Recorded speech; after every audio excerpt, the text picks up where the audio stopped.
As regular viewers of my channel will know, I have come to Oradea in Romania in order to have medical grade hyperbaric oxygen therapy to help with my ME-CFS.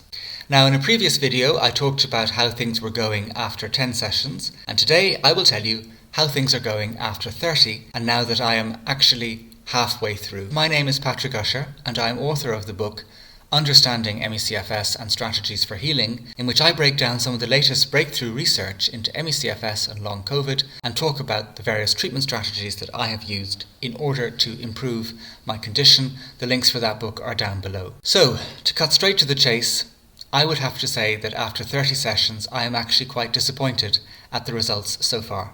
I was hoping that I would be really quite significantly better at this stage, but in terms of my main symptoms, the exercise intolerance, the post-exertional malaise, there's not really been any change. These symptoms can still be very debilitating and unpleasant.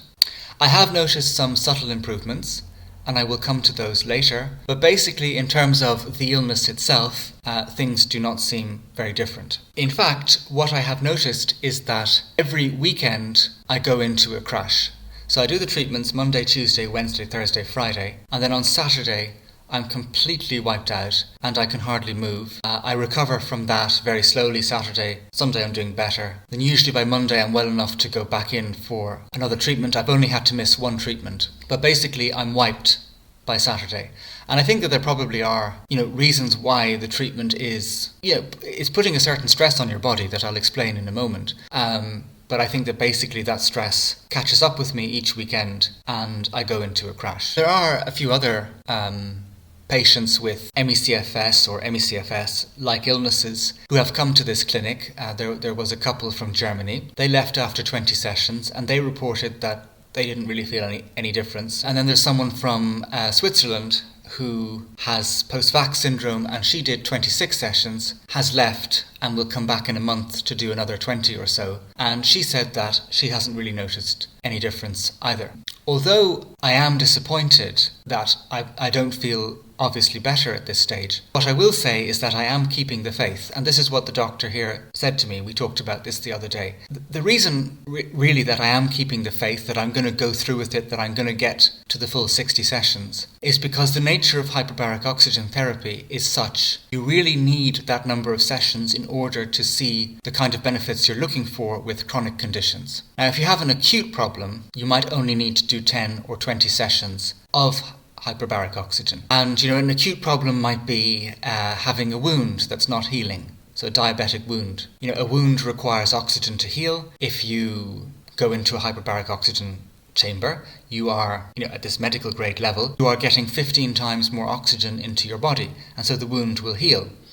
But those are not the mechanisms by which you're going to improve ME-CFS. Those depend on a whole different set of healing mechanisms that get initiated with this therapy, and those mechanisms depend upon doing it consistently over a significant period of time. Now, those mechanisms come from something called the hyperoxic-hypoxic paradox. And this has been the kind of breakthrough understanding in recent years about why this treatment actually works. So basically the hyperoxic-hypoxic paradox, or the high oxygen, low oxygen paradox, comes about when the body, because you're going into this chamber every day and you're getting 15 times more oxygen into your body, your brain starts to think that that's normal, that all of this increased oxygen is in fact what the atmosphere is like. And because it starts to get accustomed to that level of oxygenation, when you have air breaks in the chamber, and of course when you actually leave the chamber and go back into normal atmosphere, normal life, your body gets confused because it's got used to the high oxygen and now it's suddenly being exposed to what it thinks is low oxygen, even though actually it's normal oxygen, but it thinks it's low. And so basically the body panics. It starts to get really confused. It actually thinks that it's in danger. And so when the body is in an hypoxic state, a low oxygen state, normally it fights really hard to survive and to repair itself and to initiate a whole range of healing mechanisms so that you don't die. Basically, this process is tricking the body into doing the same. You're tricking the body into initiating healing mechanisms. Those will include cellular repair, mitochondrial repair and increasing the mitochondrial density. It includes mobilizing, lots and lots of stem cells in order to repair different parts of the body. And it includes mobilizing angiogenesis, so the creation of new blood vessels. And so this actually only starts happening once you reach 20 sessions. And then you start to get the benefits at 30, 40, 50 and 60. And furthermore, it only starts happening at the 20th session, but then each session from there is like a stimulus. And you mightn't actually see the results of the session, until a few weeks later. The process of creating blood vessels and so on, it takes time.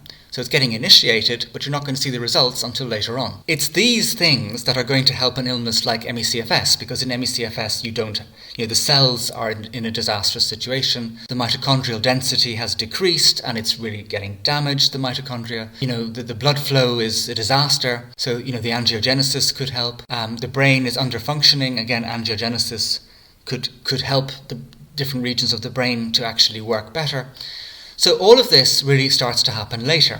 And this is why I am keeping the faith. I'm going to keep going. And there's no reason why my body should not respond in these established, scientifically established ways that hyperbaric oxygen achieves for other people who stick with it over this 3-month period. So even though I have times of feeling very poorly, and if you haven't noticed, that's right now as well.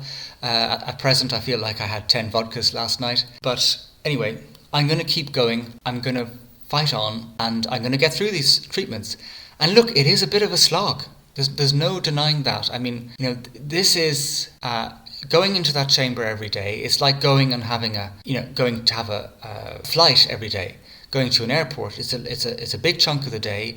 It's about 4 hours out of the day altogether when you factor in going there and coming back and screening beforehand and, all this stuff. And sometimes the treatment is a bit delayed because, someone might be having a problem with their ears or whatever. It's a slog. And it can also be very boring. You can get a real resistance to doing it. Other days I quite like I look forward to going in and doing it.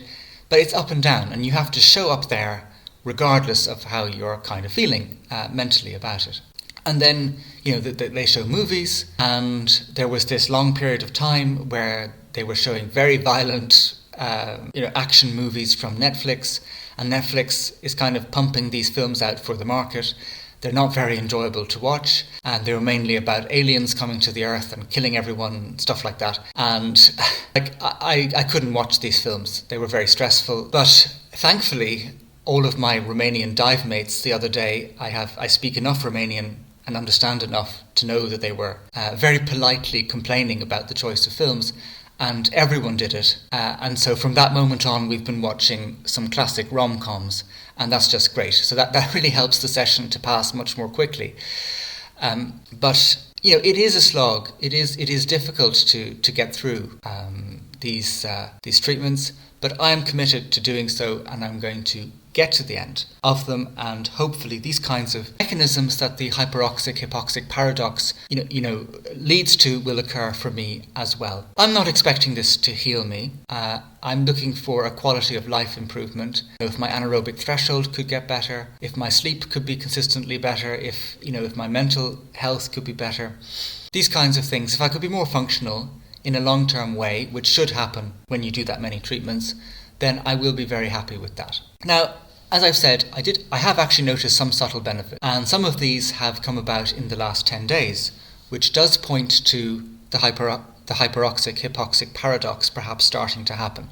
I would say that more recently, when I've been walking around, and I can't do long walks. I have to stay very much in my immediate vicinity, but my legs do feel lighter. I don't think I'm imagining that. I do think that I'm moving through space in a more straightforward way. I also think that my lungs are doing better. People will remember from the last video that an X-ray of my lungs showed that I had fibrosis throughout them. And basically what the doctor said is my lungs are like someone who's a smoker. He didn't say how many cigarettes a day, but basically I had the lungs of a smoker.